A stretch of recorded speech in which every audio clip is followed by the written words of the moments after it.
देशाचे नेते आणि सोलापूर जिल्ह्याचे लाडकं पालकत्व जे 1970 सालापासून ज्यांनी घेतलं ते आपल्या सर्वांचे नेते आदरणीय पवार साहेब, आदरणीय मोठे दादा, व्यासपीठावर उपस्थित असलेले सर्व मान्यवर, महाविकास आघाडीतील सर्वच घटक पक्षाचे प्रमुख पदाधिकारी, सर्व माता भगिनी आणि या ठिकाणी उपस्थित असलेले मतदार बंधू भगिनी, सगळ्यांना विचार पडला की माझीच उमेदवारी का? गेल्या वेळेस आदरणीय दादासाहेबांच्या सांगण्यावरून आपण विद्यमान खासदाराला मतदान केलं. मतदान केल्यानंतर हा माणूस एवढा निष्क्रिय निघाला 5 वर्षामध्ये. गावोगावी साधा दिवा सुद्धा लावला नाही, कुणाची गाठ भेट नाही, कुणाच्या सुखादुःखात सहभागी झाला नाही. म्हणून माढा लोकसभा मतदारसंघातील जनतेने दादांकडे विनंती केली की भैयाला पाठवून द्या आमच्याकडे, आमचं म्हणणं काय ते समजून घ्यायला सांगा. गेले 6 महिने मी दादांच्या आदेशाने पूर्ण माढा लोकसभा मतदारसंघात फिरलो, लोकांची मतं जाणून घेतली आणि मग ठरवलं की आता आपल्याला पर्याय नाही. माढा लोकसभा मतदारसंघातील सर्व सामान्य जनतेचा स्वाभिमान जो आहे तो स्वाभिमान खऱ्या अर्थानं जर टिकवायचा असेल तर पवार साहेबांच्या पक्षामध्ये जाऊन तुतारी घेतलेला माणूस या चिन्हावर उभा राहण्याशिवाय पर्याय नाही. आणि जर स्वाभिमान टिकवायचा असेल, माढा लोकसभा मतदारसंघातील शेतकऱ्याचा स्वाभिमान टिकवायचा असेल तर पवार साहेबांशिवाय पर्याय नाही. म्हणून मी हा निर्णय घेतला. आपला महाराष्ट्र हा छत्रपती शिवाजी महाराज, छत्रपती शाहू महाराज, भारतरत्न डॉक्टर बाबासाहेब आंबेडकर, अहिल्याबाई होळकर, लोकशाहीर अण्णाभाऊ साठे, महात्मा फुले, नरवी रोमाजी नाईक यांच्या पुरोगामी विचारसरणीचा महाराष्ट्र आहे. मला आवर्जून सगळ्यांना सांगायचं आहे, हे पुरोगामित्व कोण टिकवू शकतं तर स्वाभिमानाने कोण टिकवू शकतं तर केवळ आणि केवळ पवार साहेब टिकवू शकते. म्हणून आपण सगळ्यांनी त्यांच्या मागे जायचं आहे. आज आपण पाहतो, सगळ्या वक्त्यांनी सुद्धा आपल्या भाषणात सांगितलं, देशभरातील शेतकऱ्यांची काय अवस्था आहे, महिलांची काय अवस्था आहे, युवकांची काय अवस्था आहे. शेतकऱ्याच्या शेतीमालाला भाव नाही कसला, दुधाला दर नाही, कांद्याची परिस्थिती काय आहे. दर यायला लागला की एक्सपोर्टला बॅन आणलं आणि दर खाली घसरले. लोक सांगत होती मला फिरताना की भैया गेल्या वर्षी 3 लाखाची पट्टी मिळाली, आता फक्त 1 लाखाची मिळाली. कुणी वाताहत केली. त्याच पद्धतीनं आपल्या उजनी धरणाची अवस्था काय केली. साहेब, जिल्ह्याला कोण कारभारी राहिले नाही 2009 सालापासून. दादांच्या पालकमंत्री काळापासून आजपर्यंत कोणी वाली राहिले नाही. उजनीला 17-60 मालक झालेले. कोण बी उठते ते दरवाजा उघडते, कोण बी उठते दरवाजा उघडते. मध्ये पंढरपूर आणि मोहोळ तालुक्यातल्या लोकांनी मोर्चा काढला, पाणी पास झाला तर पाणी थांबवा.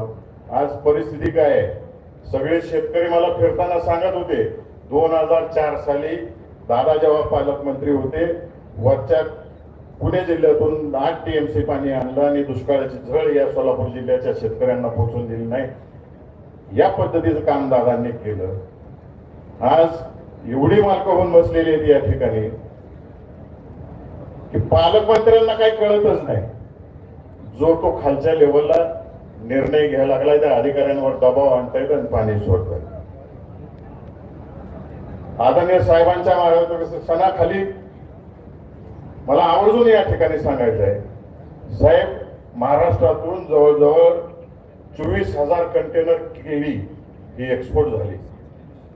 त्यात 14,000 कंटेनर केळी ही एकट्या सोलापूर जिल्ह्याने एक्सपोर्ट केली. त्यासाठी आमच्या जिल्ह्याला या ठिकाणी केळी संशोधन केंद्र झालं पाहिजे. डाळिंब उत्पादक आहे, द्राक्ष उत्पादक आहे. मध्यंतरी आपण येऊन गेला, आज मनुक्याच्या दराची अवस्था काय आहे आपण पाहिली.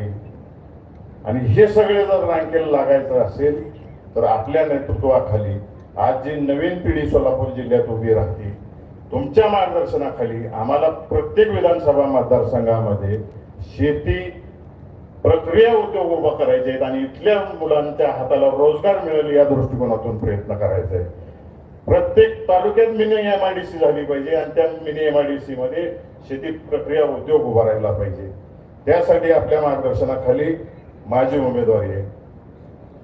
माढा तालुक्यातील कुर्डवाडीचं रेल्वे वर्कशॉप जे आहे त्याला काम मिळालं पाहिजे. कुर्डू शहरातलं जे रेल्वेचं ट्रॅक आहे तिथं अंडरपास किंवा ओव्हरब्रिजचं काम झालं पाहिजे. साहेब, टेंभुर्णीत MIDC आहे, परंतु माढा तालुक्यातल्या जनतेला आपण विचारा की ह्यातलं एक तर पोरग तिथं कामाला आहे का? तिथं जेवढ्या कंपन्या आहेत तिथं सगळ्यांना दम दिला गेलेला आहे की माढा तालुक्यातलं एक सुद्धा पोरग तिथं सर्व्हिसला लागता कामा नये. सगळी परप्रांतातनं आलेली मुलं तिथं काम करतायत. माझी उमेदवारी या तालुक्यातला एक ना एक पोरग त्या MIDCत कामाला लागलं पाहिजे. त्यासाठी मी माढा तालुक्यातल्या तरुणांच्या मागे उभा राहणार आहे. माढा तालुक्यात उच्च शिक्षणाची फार मोठी अडचण आहे. ते शिक्षण उभं करण्याच्या दृष्टिकोनातून, या भागातील मुलांना याच ठिकाणी शिक्षण मिळण्याच्या दृष्टिकोनातून, संस्था उभा करण्याच्या दृष्टिकोनातून माझी उमेदवारी आहे. कुर्डू परिसरातील 13 गावातील सीनामाडा उपसा सिंचन असेल, भेंड ओढ्यातील पाणी असेल, बावी, तुळशी, परतेवाडी परिसरातील गावातील सीनामाडा उपसा सिंचन योजनेसाठी असेल, जे जे काही बारीक प्रश्न माढा तालुक्यातील राहिलेले त्यासाठी माझी उमेदवारी आहे. साहेबांना फक्त मी जाता जाता एवढंच सांगतो आणि मतदारांना एक सांगतो. एक गोष्ट आठवली म्हणून मी आपल्या सर्वांना या ठिकाणी बोलतो. साहेब, सोलापूर जिल्ह्याची अवस्था अशी आहे आज की माझ्यासारखा एक 2 मिनिटं बसा सगळी, माझ्यासारखा एक शेतकरी तरुण सरपंच एका खेडेगावात असतो आणि त्या गावात एक नवीन कॉलेज उघडलेलं असते आणि त्या कॉलेजच्या गॅदरिंगच्या कार्यक्रमानिमित्त त्या ठिकाणी प्राचार्य त्या सरपंचाला निमंत्रण द्यायला येते.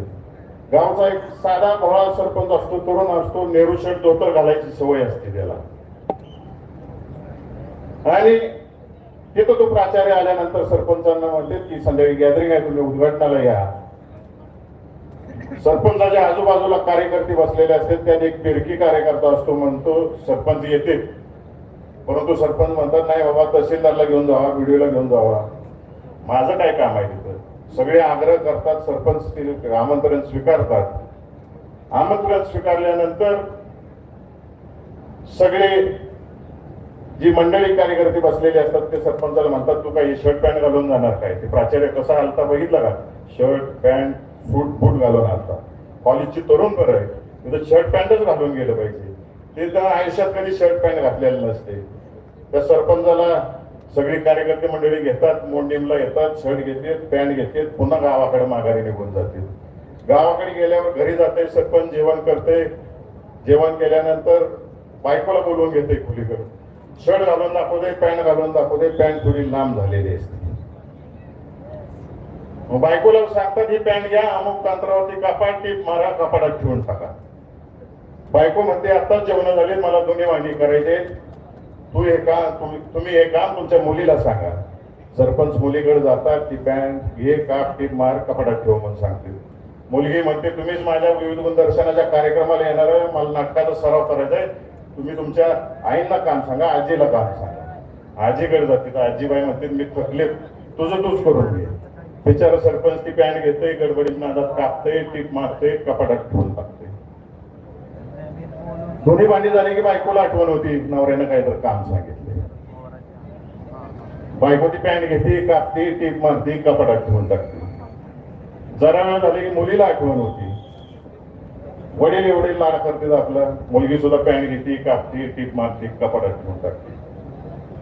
आजीबाईंना आठवण होती, सून आल्यापासून लेकाने पहिल्यांदाच काम सांगितलं. आजीबाई सुद्धा ते पॅन्ट घेतात, कापतात, टीप मारतात, कपाटात ठेवून टाकतात. हे बिचारा गाववाड्याचं काम उरकत उरकत संध्याकाळी घराकडे येते, चहा पाणी करते, हातपाय तोंड धुते, कपडे घालायला जाते, शर्ट काढते, शर्ट घालते, पॅन्ट काढते, पॅन्ट घालते, तर ते पॅन्टची झालेली असते हाफ चड्डी. साहेब, मागच्या काळात लय जणांच्या हातात कात्र्या दिल्या गेल्या या सोलापूर जिल्ह्यात, आणि आमच्या सोलापूर जिल्ह्याचा विकासाची हाफ चड्डी होऊन बसलेली. तुमचा जो सुवर्ण काळ होता, तुम्ही दादा औदुंबरांना तिकडं परिचारक मालक आबासाहेब, तो काळ या सोलापूर जिल्ह्यातील जनतेला पुन्हा एकदा बघायचा आहे. बरोबर आहे का? आणि साहेब, मी या ठिकाणी खात्री देतो, पुन्हा हात चड्डी नाही आता या जिल्ह्याची. व्यासपीठावर जी लोक बसली ती तुमच्या आणि दादांच्या मार्गदर्शनाखाली पुन्हा एकदा तुमचा बाले किल्ला करून दाखवू, एवढंच बोलतो आणि माझी 2 शब्द संपतो. जय हिंद.